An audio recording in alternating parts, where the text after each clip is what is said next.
Ratio part 8 आय और व्यय पर आधारित प्रश्न। सवाल नंबर है 49। अमित का मासिक वेतन रुपये 50,000 है और उसका मासिक व्यय रुपये 18,000 है। रामू का वेतन रुपये 60,000 है और उसका मासिक व्यय 24,000 है। तो रामू की बचत और अमित की बचत का अनुपात ज्ञात करना है। सबसे पहले हम समझते हैं कि आय बराबर क्या होता है। आय बराबर होता है व्यय प्लस बचत। व्यय प्लस बचत। आय को क्या बोलते हैं हम? इनकम। व्यय को क्या बोलते हैं? एक्सपेंडिचर। और बचत को क्या बोलते हैं? सेविंग ना। तो आई बराबर क्या होगा? E plus yes. आई बराबर ई प्लस यस, यानी आय बराबर व्यय प्लस बचत। अब सवाल में कहा है कि अमित का मासिक वेतन कितना है? 50,000। यानी आय क्या है अमित की? 50,000 है ना। आय बराबर क्या होता है? व्यय प्लस बचत। अमित का मासिक वेतन यानी मासिक वेतन या कह सकते हैं मासिक आय कितना है? 50,000। 50,000। व्यय कितना है मासिक? 18,000। और हमें क्या याद करना है? बचत। तो हम किसका निकाल रहे हैं पहले? अमित का। तो बचत कितना हो जाएगा? 50,000 माइनस 18,000। 50,000 में 18,000 घटाएंगे कितना आएगा? 32,000 ना। अब हम किसका देखेंगे? रामू का। रामू का। तो आय बराबर क्या होता है? व्यय प्लस बचत, यानी इनकम बराबर एक्सपेंडिचर प्लस सेविंग। रामू की आय कितनी है मासिक? 60,000। 60,000। व्यय कितना है? 24,000। और हमें सेविंग पता करना है। तो सेविंग कितना है बताओ? 60,000 में से अगर हम 24,000 घटाएंगे कितना आएगा? 26,000। 36,000। 36,000। अब इसमें क्या कहा है? कहा है रामू की बचत और अमित की बचत का अनुपात ज्ञात करना है। यानी रामू की क्या है? सेविंग अनुपात अमित की सेविंग ना। रामू कितना है? 36,000। अमित का 32,000। 3 जीरो से 3 जीरो। अब काट दीजिए हम। 9 चौक 8 चौक, तो कितना आ गया? 9:8। रामू की बचत अनुपाते अमित की बचत कितना आ गया? 9:8। तो कौन सा ऑप्शन सही हो जाएगा? Option A, 9:8। तो आय बराबर होता है व्यय प्लस बचत, यानी इनकम बराबर होता है एक्सपेंडिचर प्लस सेविंग। अब हमारा अगला सवाल है सवाल नंबर 50। इसमें कहा जा रहा है एक व्यक्ति का व्यय और बचत 4:3 के अनुपात में है। उसकी बचत उसकी आय के 1/5 के बराबर बढ़ जाती है और आय समान रहती है। आय क्या रहती है? समान रहती है। उसके व्यय और बचत का नया अनुपात ज्ञात करना है। तो हम क्या जानते हैं? हम जानते हैं इनकम बराबर क्या होता है? एक्सपेंडिचर प्लस सेविंग ना। आय बराबर व्यय प्लस बचत। किसका अनुपात दिया है? व्यय और बचत, यानी एक्सपेंडिचर और सेविंग का कितना है? 4:3 है ना। आगे कहा है कि उसकी बचत उसकी आय के 1/5 के बराबर बढ़ जाती है। अगर इसको हम 40 बना लें, इसको 30 बना लें, तो ये कितना आ जाएगा? इनकम 70 हो जाएगा कि नहीं? 70 हो जाएगा। आगे कहा जा रहा है उसकी बचत जो है उसकी आय के, आय कितना है? 70 ना। उसकी जो बचत है उसकी आय के 1/5 के बराबर बढ़ जाती है। आय कितना है? 70। 70 का कितना है? 1/5 कितना आएगा? 14 ना। किस में बढ़ जाती है? बचत। बचत क्या है? 30। 30 में कितना बढ़ जा रहा है? प्लस 14, तो कितना हो जाएगा? 44। आगे का है कि आय समान है, यानी आय पहले भी 70 थी, आज भी क्या है? 70 है। अगर आय 70 है, बचत 44 है, तो बताओ व्यय कितना होगा? बताओ व्यय कितना होगा? 70 में हम 44 घटा लेंगे ना। 70 में 44 घटाएं कितना आएगा? 26। कितना आएगा? 26 ना। क्या ज्ञात करना है? व्यय और बचत का नया अनुपात। व्यय कितना है?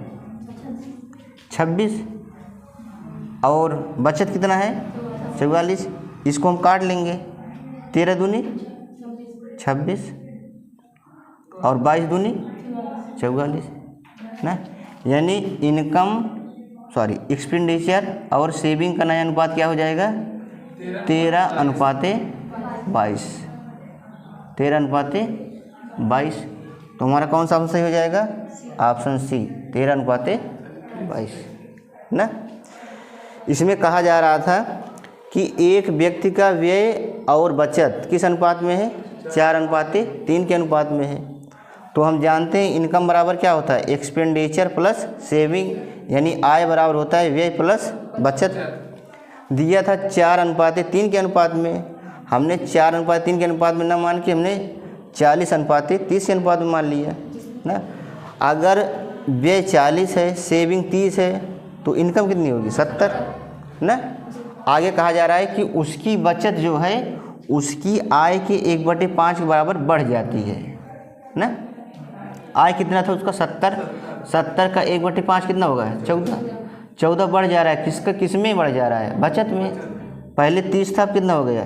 44। लेकिन आगे कहा जा रहा है कि आय समान रहती है।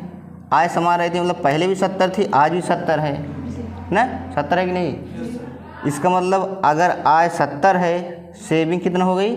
44, तो उसका व्यय कितना होगा? 26 होगा कि नहीं? तो हमसे पूछा है कि उसके व्यय और बचत का नया अनुपात क्या होगा? तो क्या होगा? 26:44। 26:44।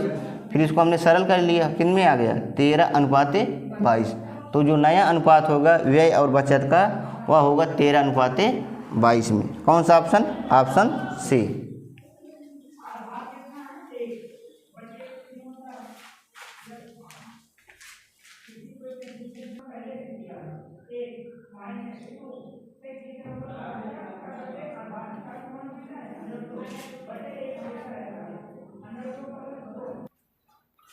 अब देखते हैं हम सवाल नंबर 51। किसी व्यक्ति के व्यय और बचत का अनुपात 4:3 है।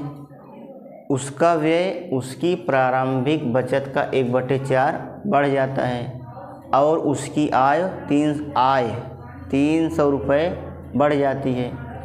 यदि उसकी बचत समान रहती है तो प्रारंभिक व्यय क्या है? ये हमें ज्ञात करना है।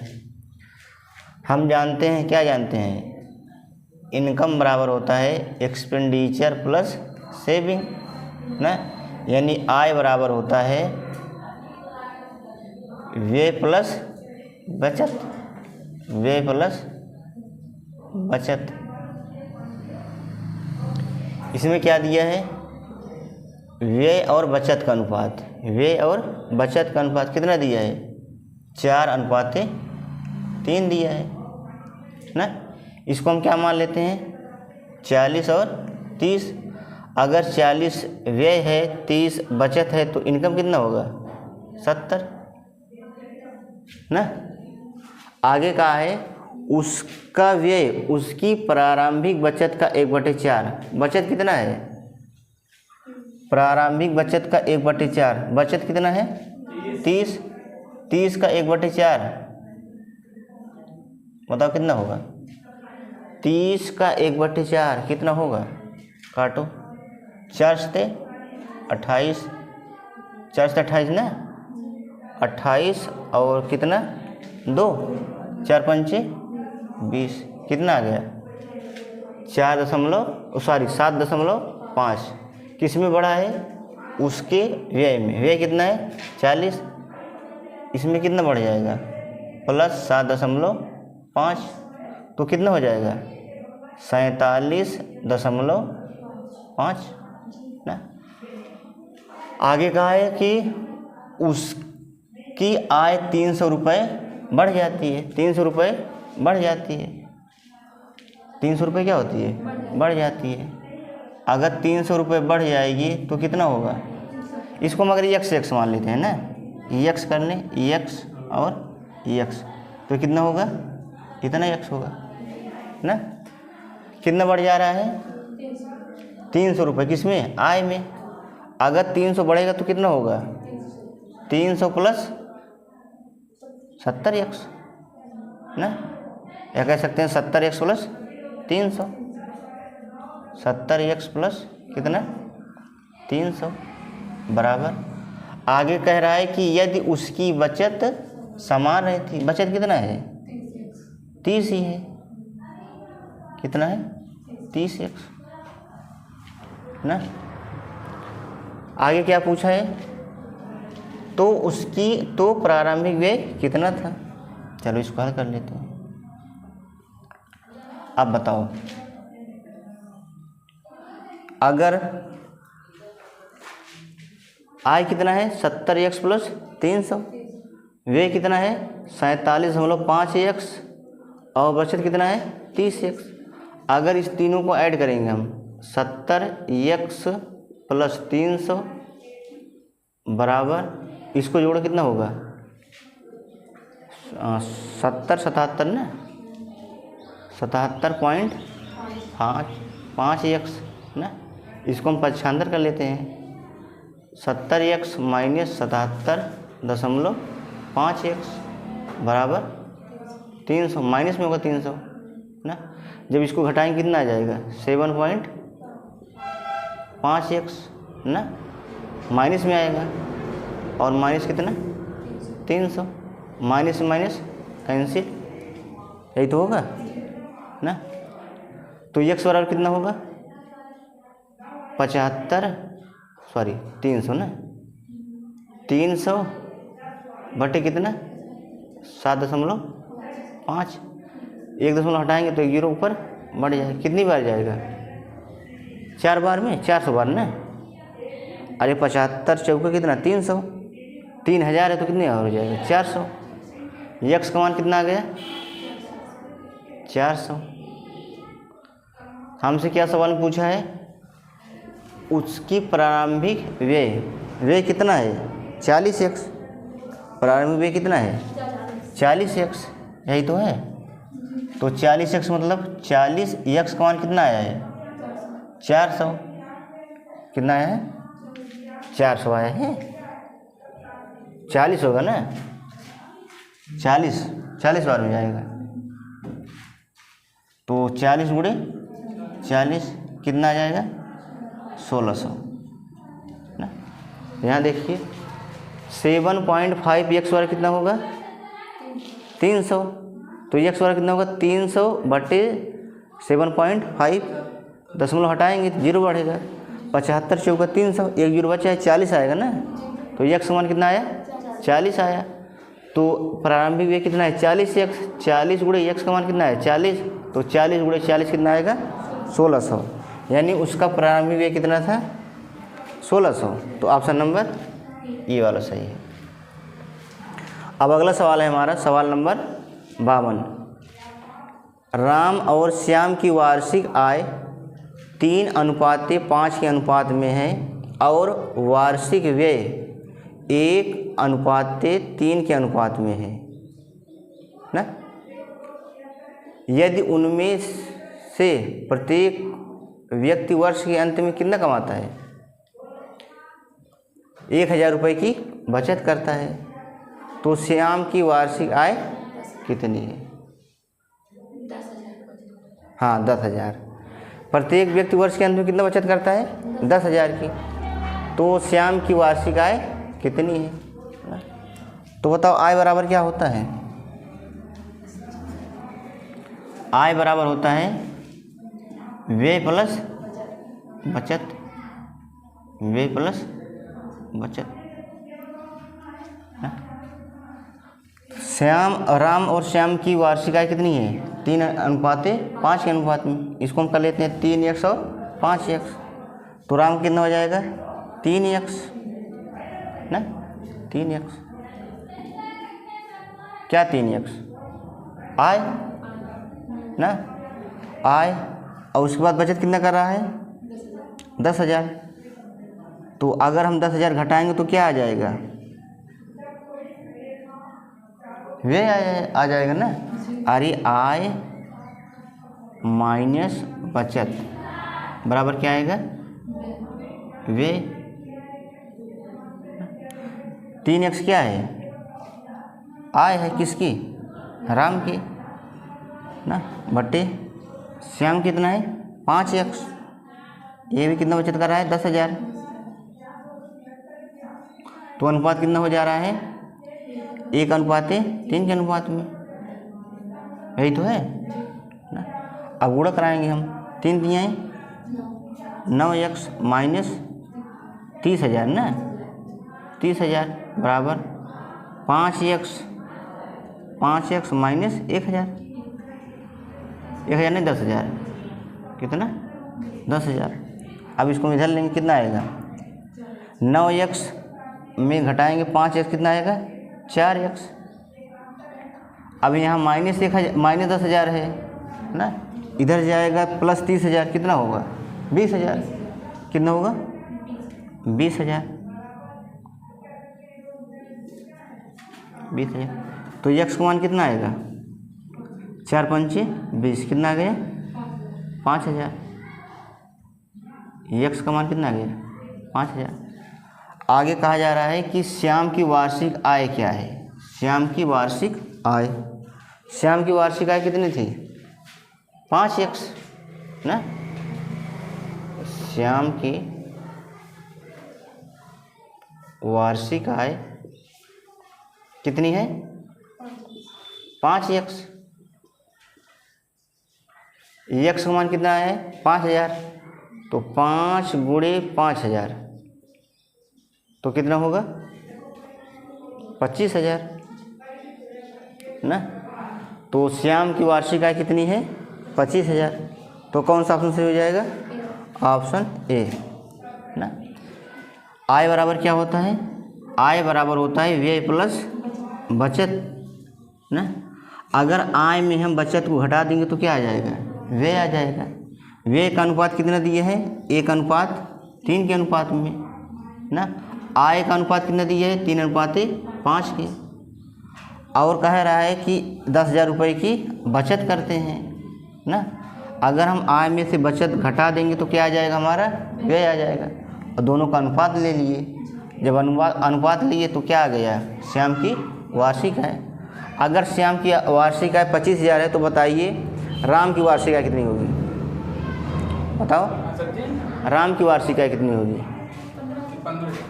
3x है ना। अगर पूछा जाता है कि राम की वार्षिक आय कितनी होगी, राम की वार्षिक आय कितनी है? 3x। x का मान कितना है? 5,000। तो 3 × 5,000 बराबर कितना आ जाएगा?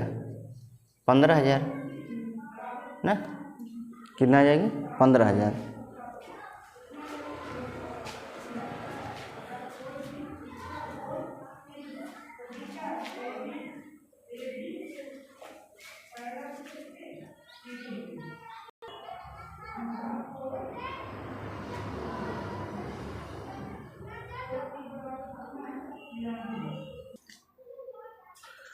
सवाल नंबर 53 है। ए तथा बी की मासिक आय का अनुपात क्रमशः 4:5 है। ए तथा बी की मासिक बचत का अनुपात क्रमशः 14:19 है। यदि ए तथा बी में से प्रत्येक का मासिक व्यय 1200 रुपये हो तो ए तथा बी की मासिक आय के बीच अंतर क्या है? तो सवाल में दिया है ए और बी की मासिक आय का अनुपात। आय बराबर क्या होता है? आय बराबर होता है व्यय प्लस बचत। व्यय प्लस बचत। किसका अनुपात दिया है? व्यय का अनुपात और किसका? बचत का अनुपात ना। तो व्यय बराबर क्या होगा? या फिर ऐसे कर लें हम, आय माइनस बचत, आय माइनस बचत बराबर क्या होगा? व्यय होगा। होगा कि नहीं? होगा। ठीक है। आय मान लेते हैं किसका? ए का कितना है? 4x और बी का 5x। ए कितना है? 4x और बी का 5x। कितनी की बचत कर रहे हैं वो लोग? 1200 की। माइनस 1200 माइनस 1200, दोनों का अनुपात कितना हो जा रहा है? 14:19 ना। अब गुणा कराते हैं हम। 19 चौका 76, 76x माइनस 19 गुणे 12 कितना होगा? बताओ। 19 शून्य शून्य, 19 शून्य शून्य, 19 दूनी 38, 19 एक के 19, 19 तीन 22, 22,800 बराबर इसका गुणा इसके साथ 14×5 70x माइनस कितना? 168 00 ना, यही तो होगा। अब इसको हम क्या करते हैं? माइनस 76x माइनस 70x कितना होगा? 6x बराबर माइनस 16,800 प्लस 22,800 कितना होगा? 6,000। कितना होगा? 6,000। अगर 6x बराबर 6,000 है तो x बराबर कितना होगा? 1,000। तो x बराबर कितना होगा? 6,000/6 कितना आ जाएगा? 1,000। सवाल में हमसे पूछा है ए तथा बी की मासिक आय के बीच अंतर। मासिक आय कितनी है? ए की थी 5x और सॉरी ए की 4x, बी की 5x, दोनों का अंतर क्या है? 1x। कितना है? 1x। अंतर कितना है? 1x। 1x मान कितना है?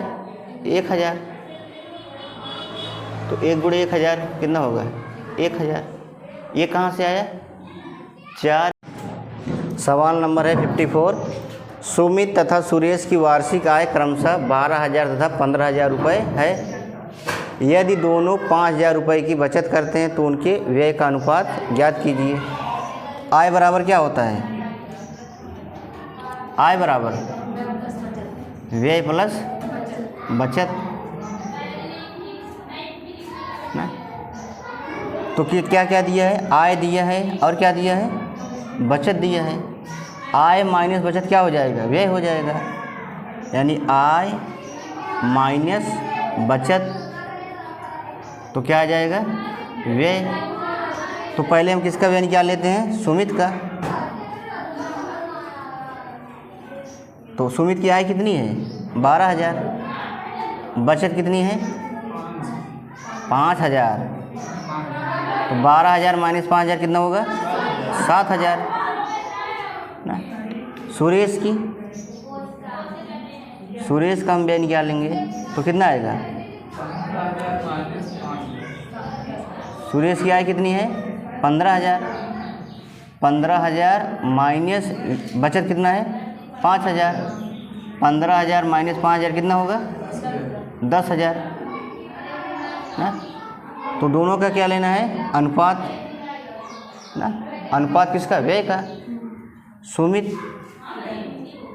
का व्यय मतलब एक्सपेंडिचर अनुपाते किसका, सुरेश का एक्सपेंडिचर ना। तो सुमित कितना है 7,000